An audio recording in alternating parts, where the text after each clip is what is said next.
대만은 그의 마지막 여행지가 되었다. 시니어의 여가 생활 지금 시작합니다. 먼저 구독과 알림 설정을 부탁합니다. 75세 정순자 할머니는 허리를 굽혀 밭을 메고 있었다.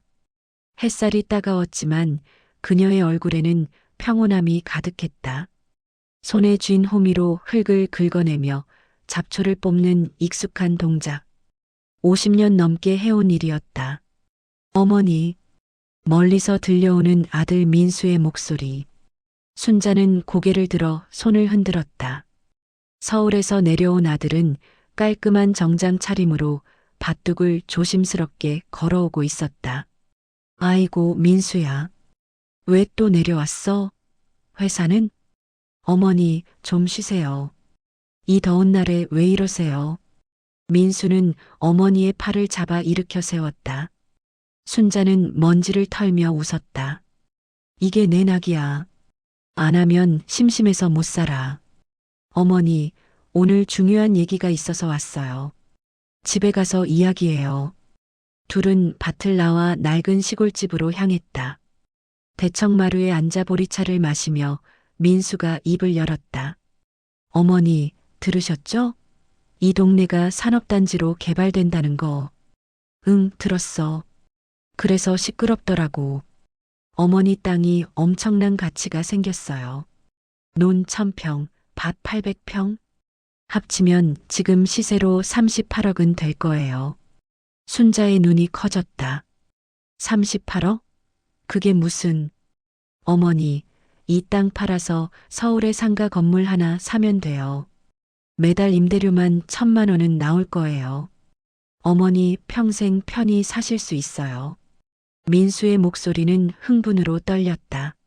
하지만 순자의 표정은 어두워졌다. 민수야, 엄마는 이 땅 안 팔아. 왜요?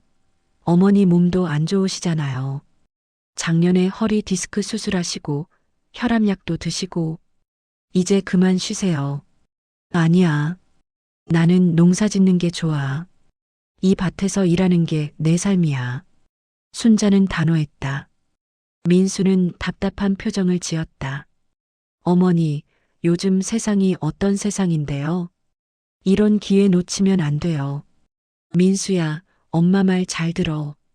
나는 이 땅 안 팔아. 내가 밭일 그만두고 쉬게 되면 나 금방 죽어. 사람은 움직여야 해.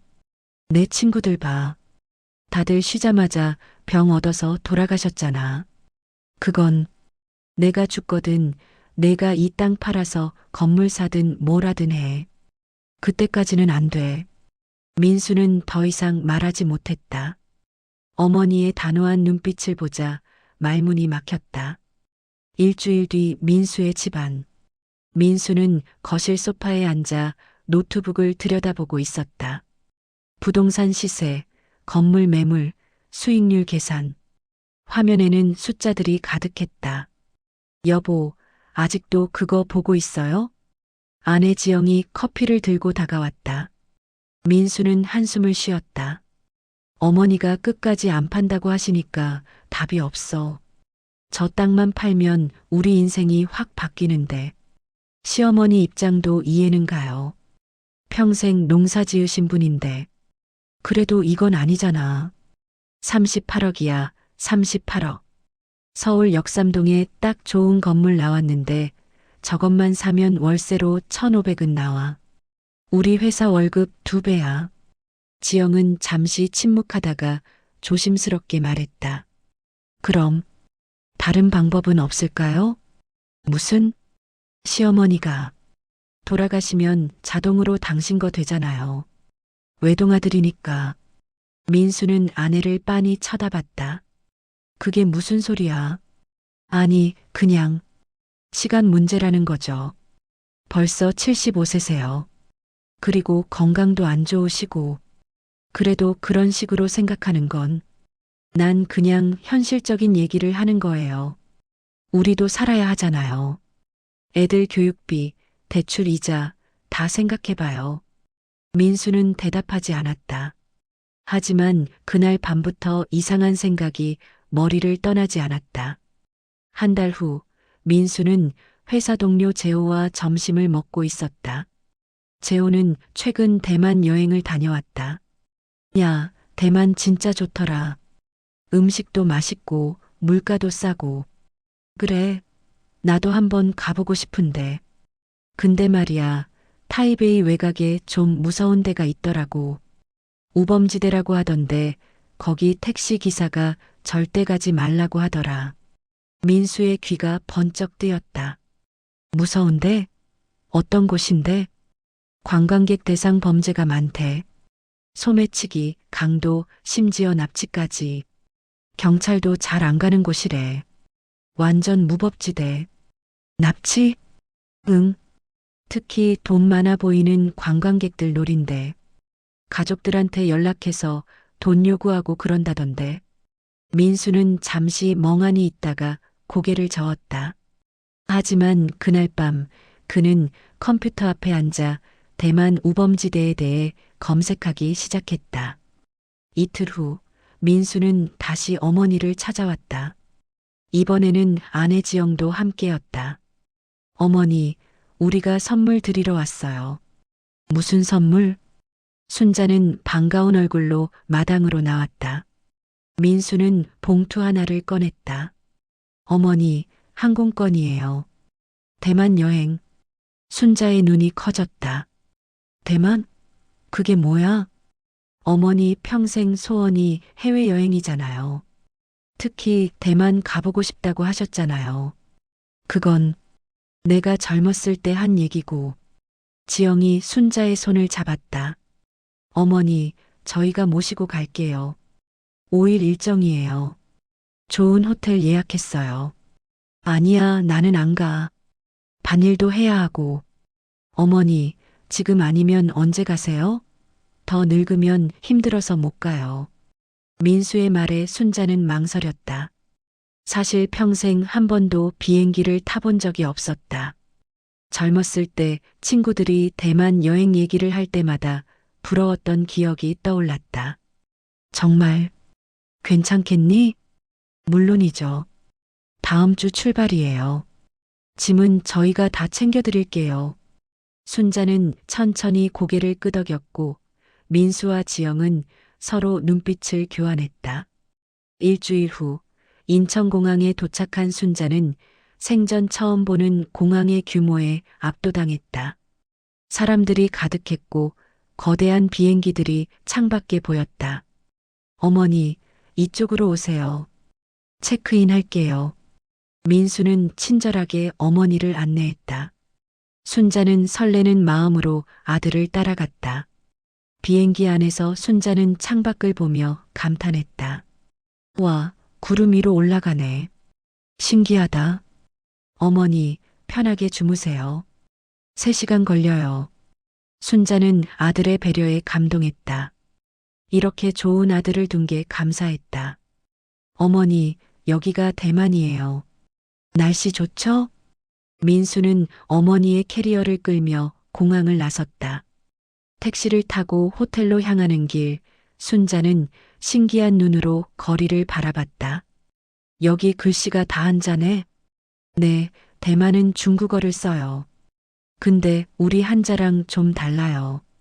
호텔에 도착해 짐을 풀고 나서 민수와 지영은 어머니를 모시고 쇼핑을 나갔다.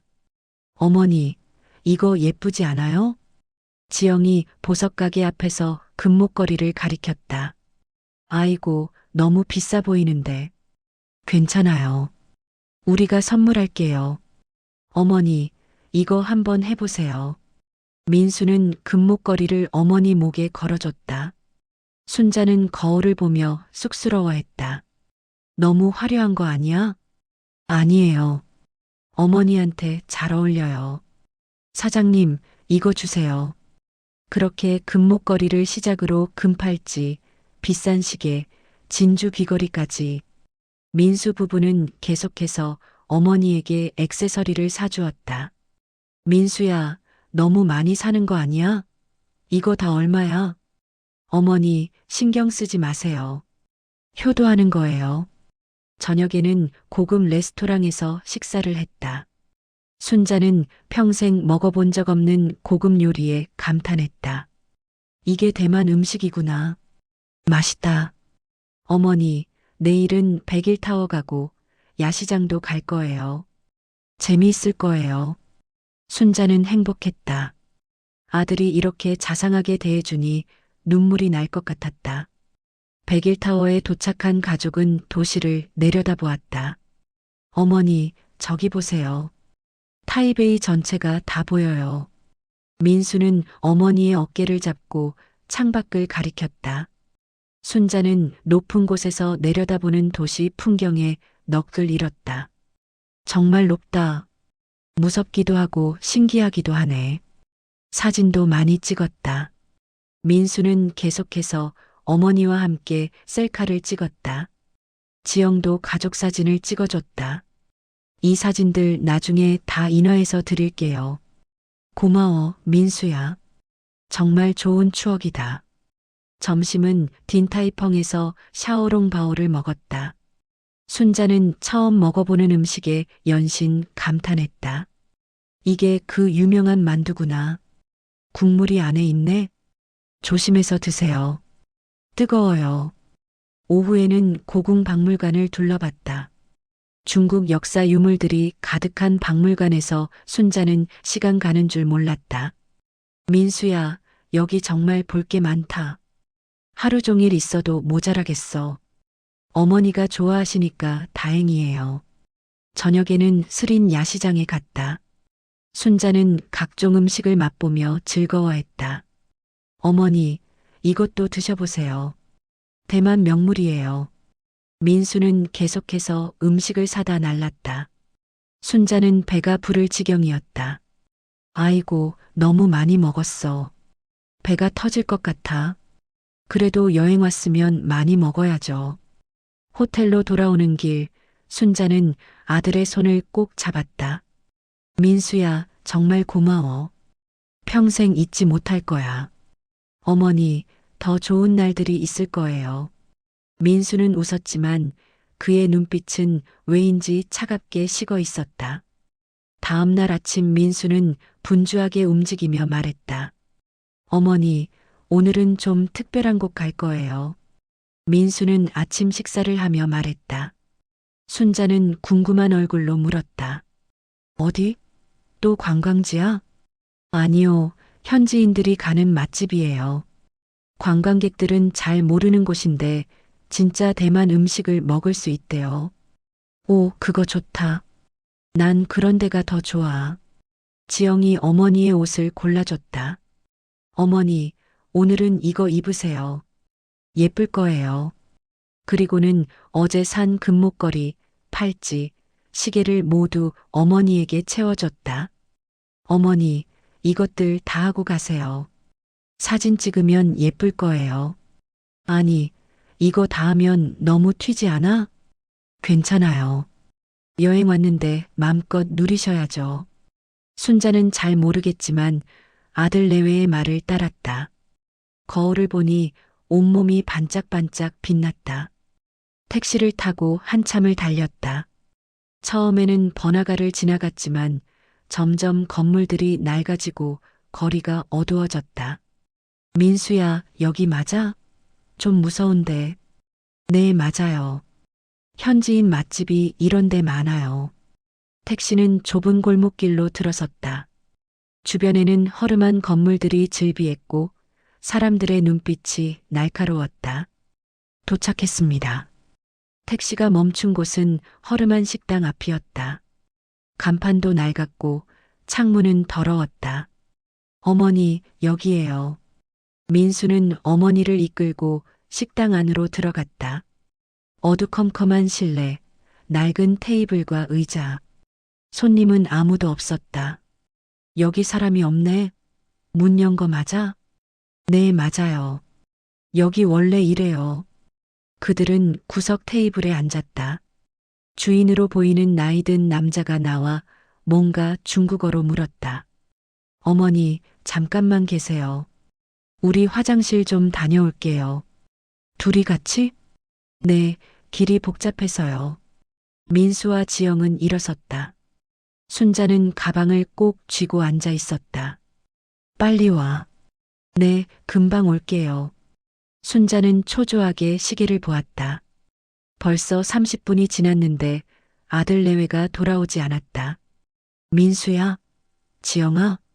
그녀는 일어나서 화장실 쪽으로 가봤다. 하지만 아무도 없었다. 뒷문이 활짝 열려 있었다. 이게 뭐야? 불안감이 엄습했다.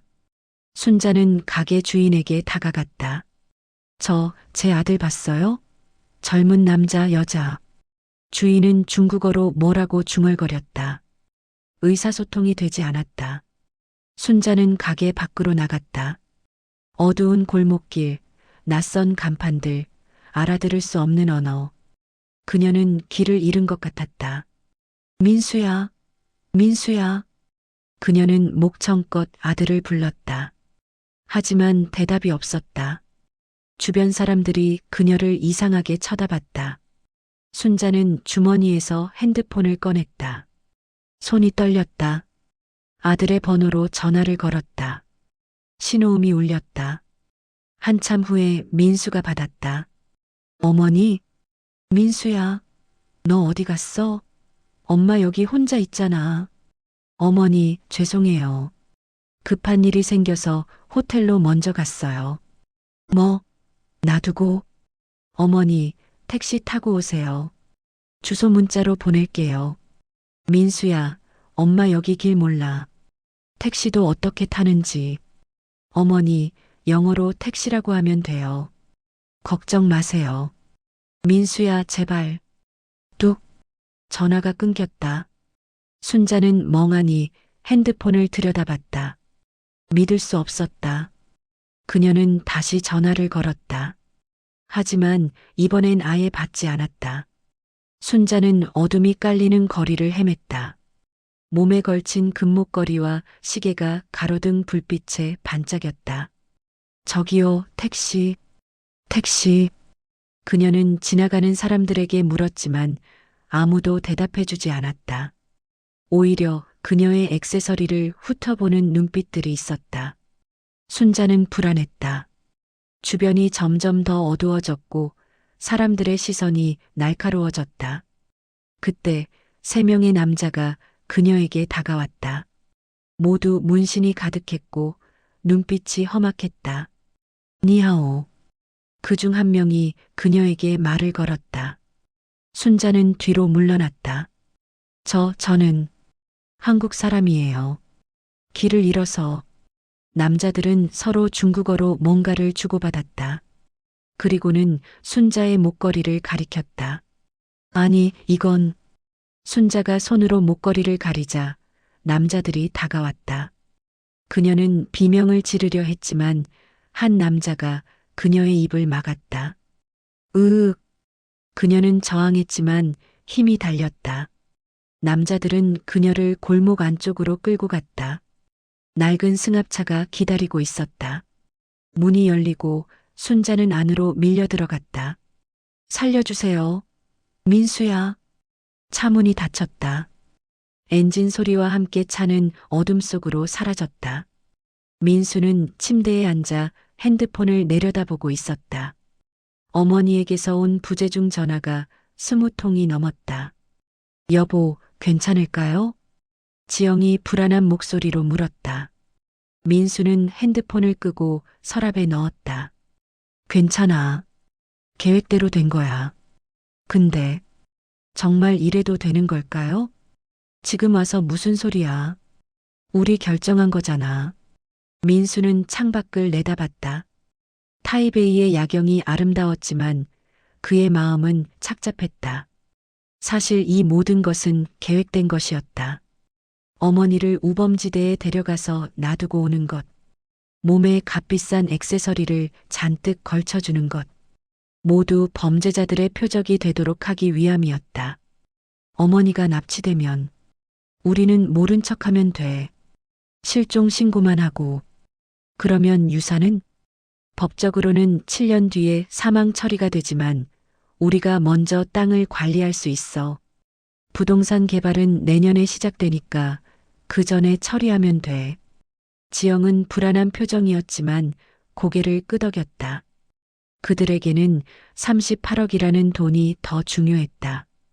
다음 날 아침 민수는 로비로 내려가 프론트 직원에게 말했다. 실례합니다. 우리 어머니가 어젯밤부터 연락이 안 돼요. 손님 경찰에 신고하셨나요? 아직이요. 어떻게 해야 할지 몰라서 한국 대사관에 연락하시는 게 좋겠습니다. 민수는 고개를 끄덕였다. 그리고는 연기라도 하듯 걱정스러운 표정을 지었다. 순자는 차가운 콘크리트 바닥에 누워 있었다. 눈을 뜨자 낯선 천장이 보였다. 으윽. 그녀는 몸을 일으켰다. 작은 방이었다. 창문은 없었고 문은 철문이었다. 목걸이와 시계, 팔찌가 모두 사라져 있었다. 가방도 없었다. 누구 없어요? 저 좀 나가야 해요. 그녀는 문을 두드렸다. 하지만 대답이 없었다. 시간이 얼마나 지났을까? 문이 열리고 한 남자가 들어왔다. 어제 그녀를 납치한 남자 중 하나였다. 너 한국 사람. 가족 전화번호. 남자는 서툰 영어로 말했다. 순자는 떨리는 손으로 말했다. 제발, 저 보내주세요. 저는 돈 없어요. 전화번호. 빨리. 남자가 핸드폰을 내밀었다. 순자는 떨리는 손으로 아들의 번호를 눌렀다. 신호음이 울렸다. 순자는 간절한 마음으로 기도했다. 제발 받아라, 민수야. 여보세요? 민수의 목소리가 들렸다. 순자는 울음을 터뜨렸다. 민수야, 엄마야. 엄마 지금 큰일 났어. 남자가 핸드폰을 빼앗았다. 그는 민수에게 말했다. 너 어머니 여기 있다. 돈 원한다. 10만 달러. 안 주면 죽는다. 뭐라고요? 누구세요? 민수의 목소리는 놀란 것처럼 들렸다. 하지만 순자는 알 수 없었다. 그것이 진짜 놀람인지 아니면 연기인지. 3일. 3일 안에 돈 준비. 아니면 남자는 전화를 끊었다. 그리고는 순자를 보며 비웃었다. 너 아들 돈 줄까? 안 줄까? 순자는 떨렸다. 민수가 당연히 구해줄 거라고 믿었다. 하지만 마음 한구석에서는 불안이 엄습했다. 다음 날 한국 대사관에 찾아온 민수와 지영은 대사관 직원 앞에 앉아 있었다. 그러니까 어머님이 식당에서 화장실 간다고 하시더니 사라지셨다는 말씀이시죠? 직원이 메모를 하며 물었다. 민수는 고개를 끄덕였다. 네, 저희도 한참을 기다렸는데 안 오셔서 찾아봤는데 안 계시더라고요. CCTV는 확인해 보셨나요? 식당에는 없다고 하더라고요. 직원은 난처한 표정을 지었다. 어제 납치범으로 추정되는 사람에게서 전화가 왔다고 하셨죠? 네, 10만 달러를 요구했어요. 3일 안에 준비하라고. 이런 경우 현지 경찰과 협조해야 하는데 그 지역이 우범지대라면 쉽지 않을 겁니다. 그럼 어떻게 해야 하나요? 민수의 목소리는 절박해 보였다. 하지만 그의 눈빛은 차가웠다. 일단 현지 경찰에 공식 신고를 하겠습니다. 그리고 협상 전문가와 상담이 필요할 것 같습니다. 빨리 찾아야 하는데 최선을 다하겠습니다. 하지만 현실적으로 이런 경우 시간이 걸립니다. 민수는 고개를 숙였다. 지영이 그의 손을 잡았다. 사무실을 나오며 지영이 속삭였다. 이대로 시간만 끌면 되는 거죠? 응. 경찰도 우범지대에는 잘 안 들어가. 못 찾을 거야. 둘은 서로를 보며 조용히 고개를 끄덕였다. 첫째 날, 순자는 구석에 웅크리고 앉아 있었다.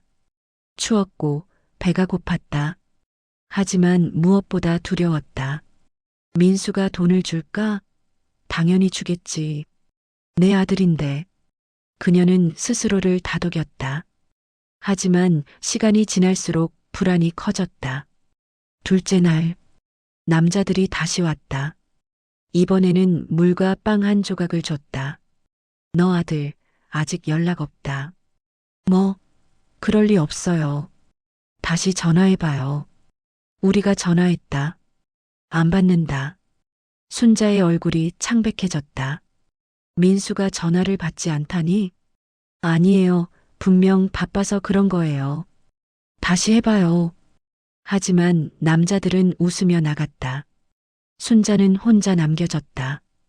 그녀는 떨리는 손으로 머리를 감싸쥐었다. 왜 전화를 안 받아? 민수야. 셋째 날. 문이 열렸다. 이번에는 리더로 보이는 남자가 들어왔다.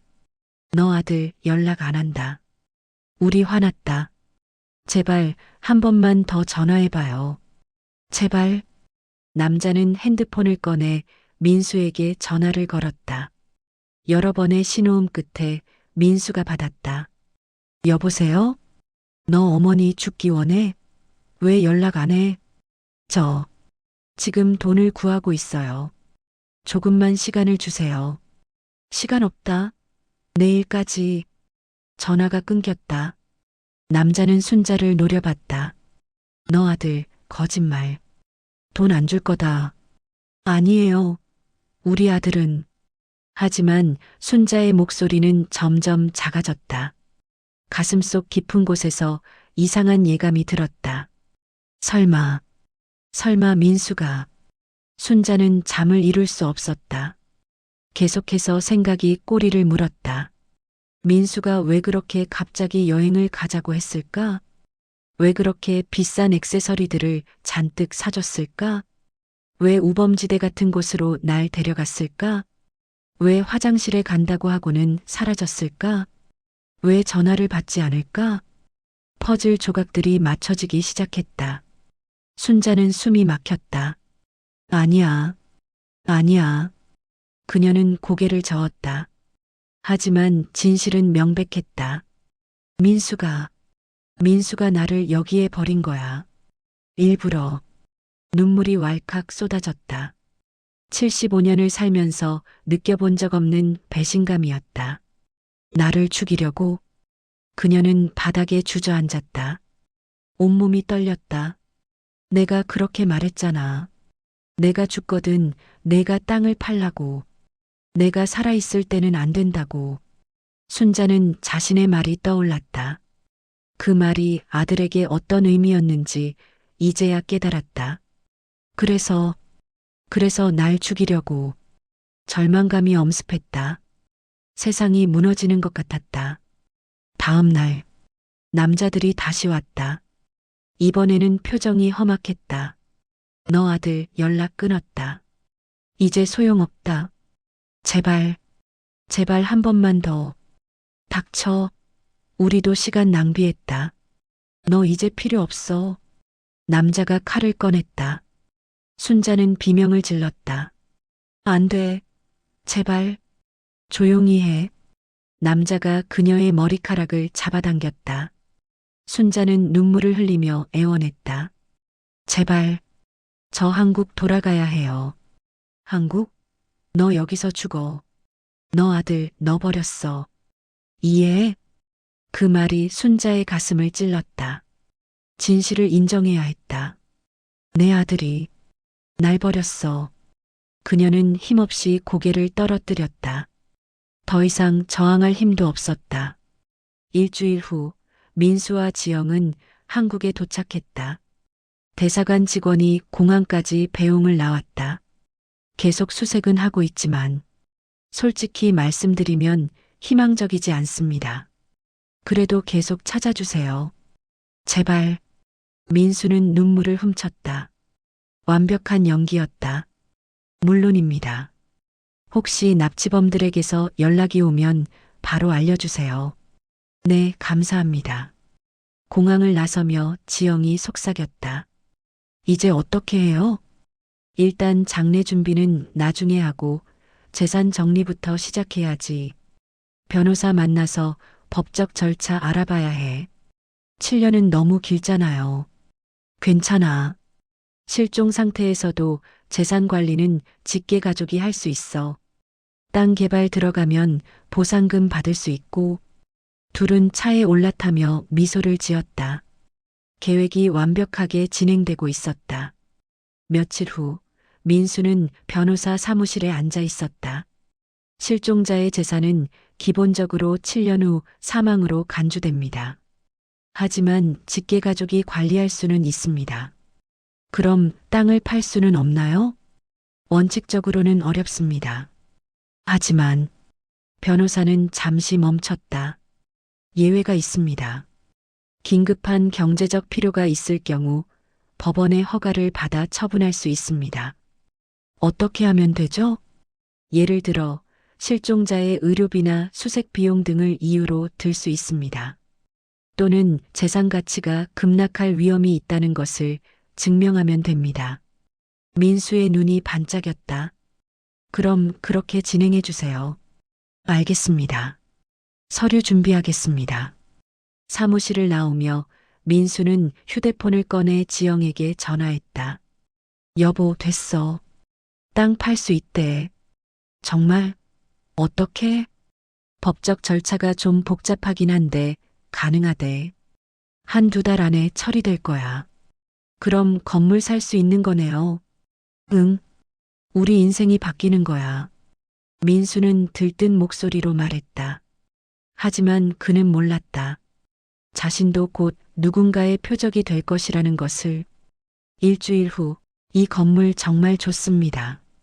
역삼동 한복판이고 임대료 수익률도 연 8%예요. 부동산 중개인이 건물 사진을 보여줬다. 5층짜리 상가 건물이었다. 가격이 얼마죠? 40억입니다. 지금 시세로는 정말 싼 거예요. 민수는 고개를 끄덕였다. 어머니 땅을 처분해서 38억을 마련했고 대출을 조금 받으면 충분했다. 계약금은 얼마예요? 10%면 됩니다.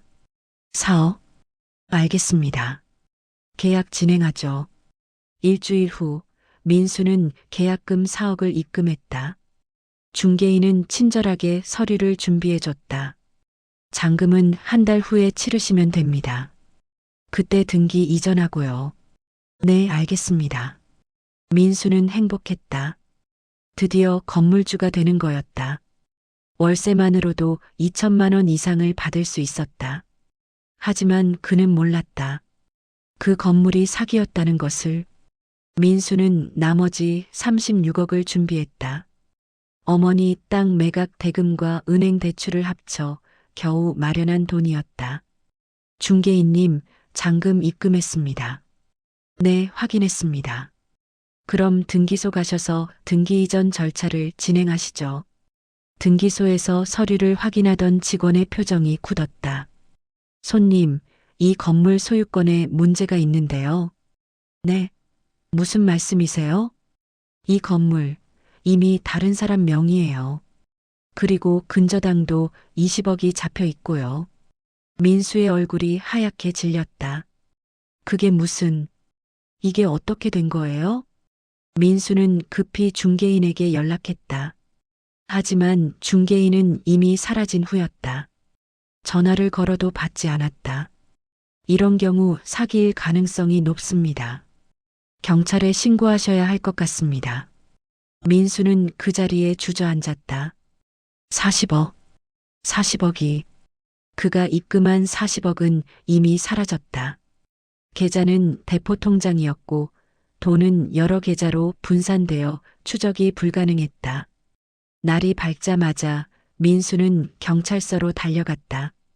저희가 조사는 하겠지만 솔직히 말씀드리면 돈 찾기 어렵습니다. 형사가 난처한 표정으로 말했다. 어떻게 이럴 수가. 민수는 멍한 표정으로 앉아 있었다. 모든 게 사라졌다.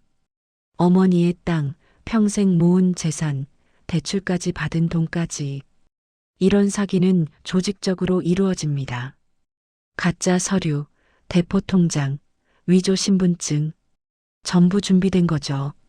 제발 찾아주세요. 최선을 다하겠습니다. 집으로 돌아온 민수에게 지영이 물었다. 어떻게 됐어요? 다 날렸어. 40억 전부. 지영의 얼굴도 창백해졌다. 그럼 우리 어떻게 해요? 대출금은? 은행 대출 10이요. 갚을 방법이 없어.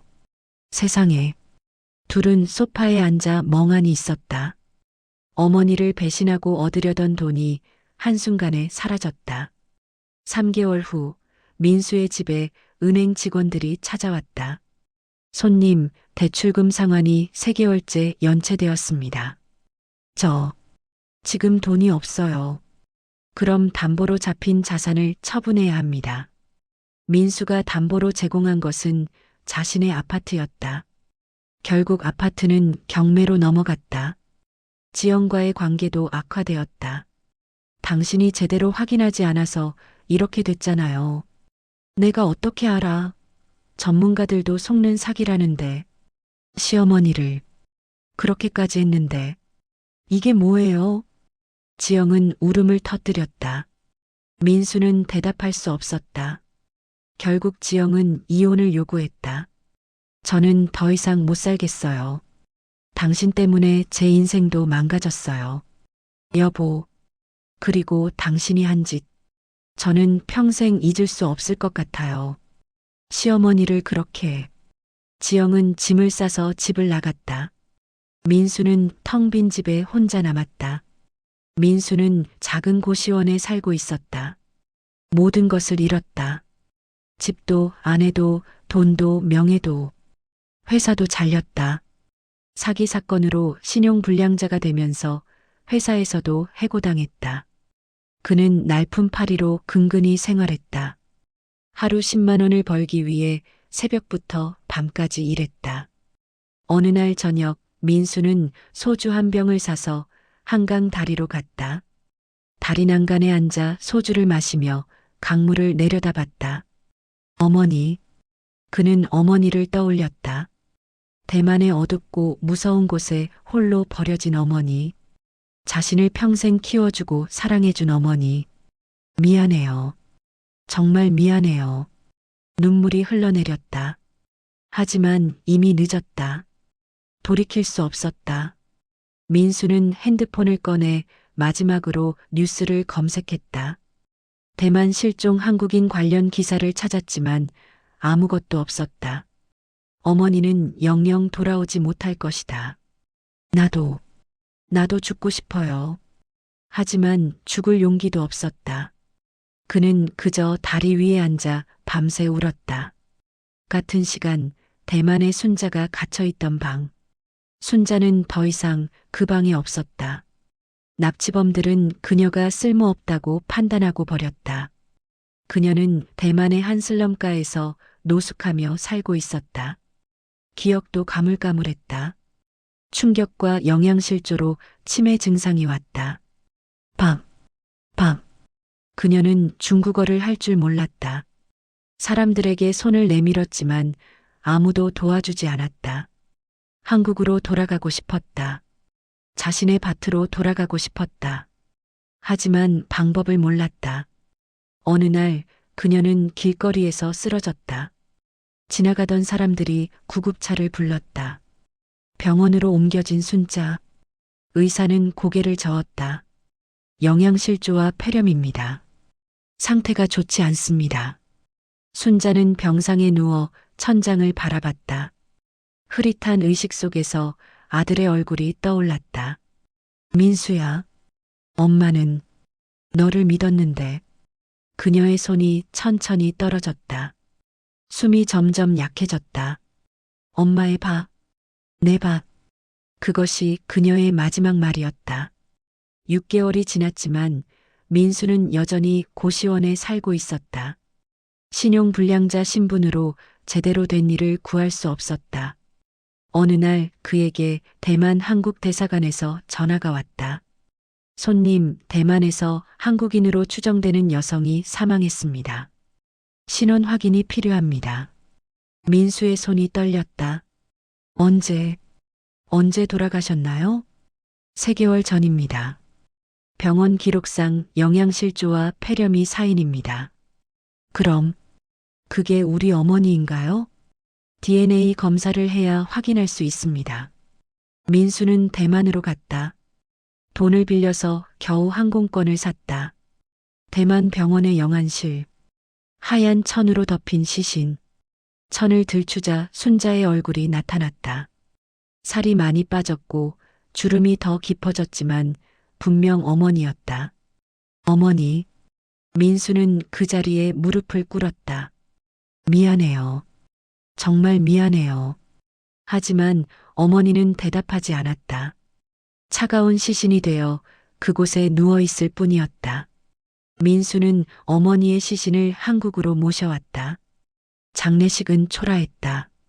오는 사람도 없었다. 그는 어머니의 유골을 고향 밭에 뿌렸다. 어머니가 평생 사랑했던 그 밭에. 어머니, 이제 편히 쉬세요. 바람이 불어 제가 밭으로 흩어졌다. 순자는 결국 자신의 땅으로 돌아왔다. 또 다시 1년이 지났지만 민수는 여전히 빈곤하게 살고 있었다. 빚은 갚을 길이 없었고 날품 파리로 근근히 생활했다. 어느 날 그는 뉴스를 봤다. 부동산 사기 조직이 검거됐다는 소식. 최근 3년간 100명 이상을 상대로 500억 원대 사기를 친 조직이 검거됐습니다. TV 화면에는 범인들의 얼굴이 나왔다. 그 중에는 민수를 속인 중개인도 있었다.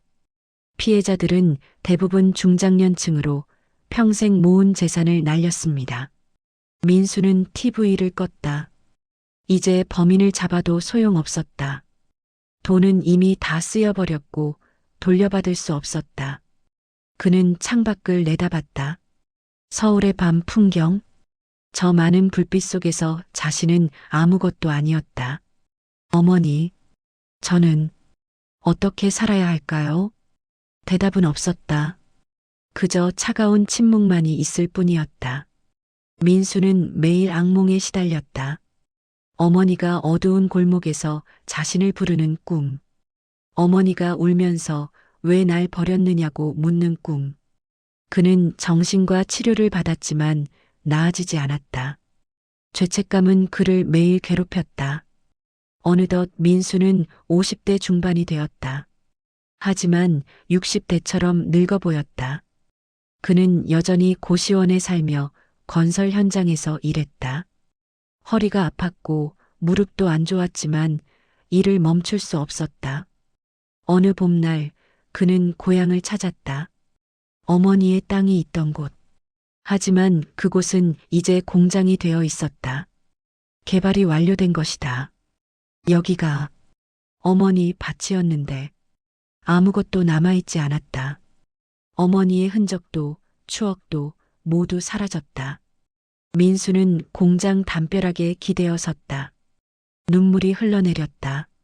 어머니가 그렇게 지키고 싶어 하셨던 땅. 내가 다 망쳤어. 만약 어머니의 말을 들었더라면, 어머니가 평생 농사 지으며 사시다가 자연스럽게 돌아가셨더라면, 그때 땅을 팔아서 건물을 샀더라면. 하지만 그는 욕심을 부렸다. 어머니가 살아계실 때 그 재산을 갖고 싶었다. 그리고 그 욕심이 모든 것을 파괴했다. 어머니도 잃었고, 재산도 잃었고, 가족도 잃었고, 자신의 인생도 잃었다. 민수는 주머니에서 작은 사진 한 장을 꺼냈다. 대만 여행 때 찍은 마지막 가족 사진. 백일타워 앞에서 활짝 웃고 있는 어머니. 어머니. 그때 어머니는 정말 행복해 보이셨어요. 저를 믿으셨죠. 저를. 그의 목소리는 흐느껴 말을 잇지 못했다.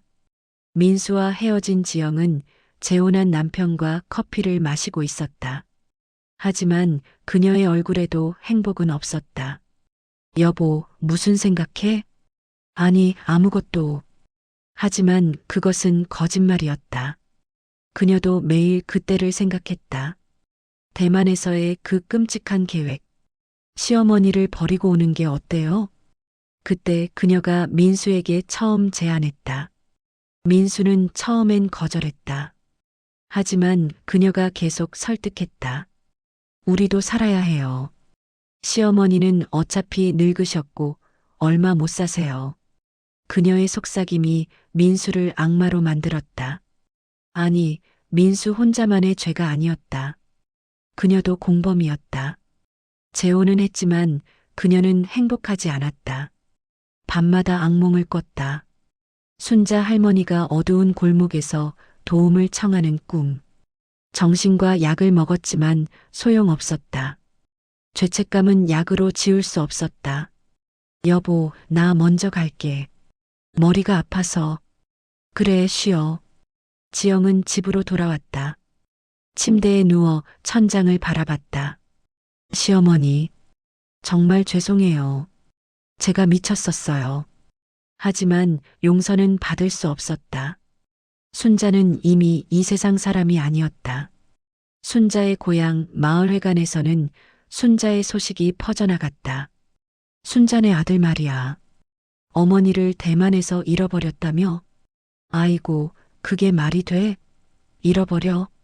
분명히 뭔가 있을 거야. 마을 노인들이 수군거렸다. 순자의 실종 소식은 마을에 빠르게 퍼졌다.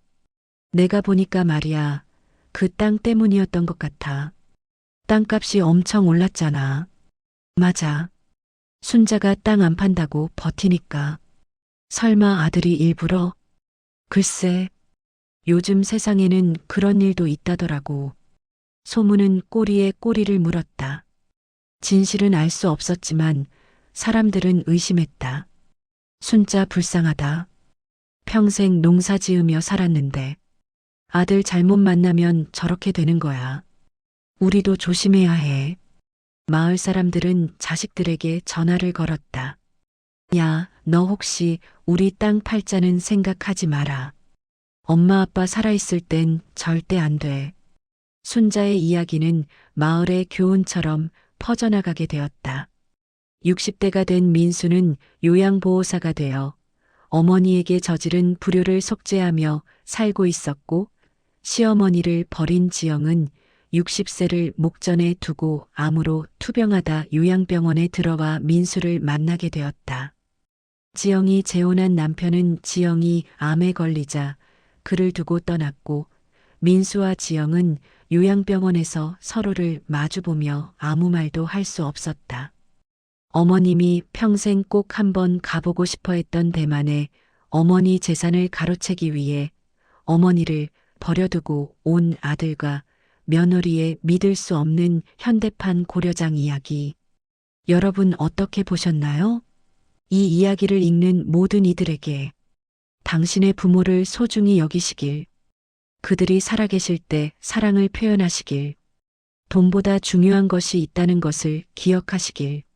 아직 구독과 좋아요, 그리고 알림 설정을 하지 않으셨다면 구독과 좋아요, 그리고 알림 설정을 부탁합니다. 다음 영상을 제작하는데 큰 힘이 됩니다.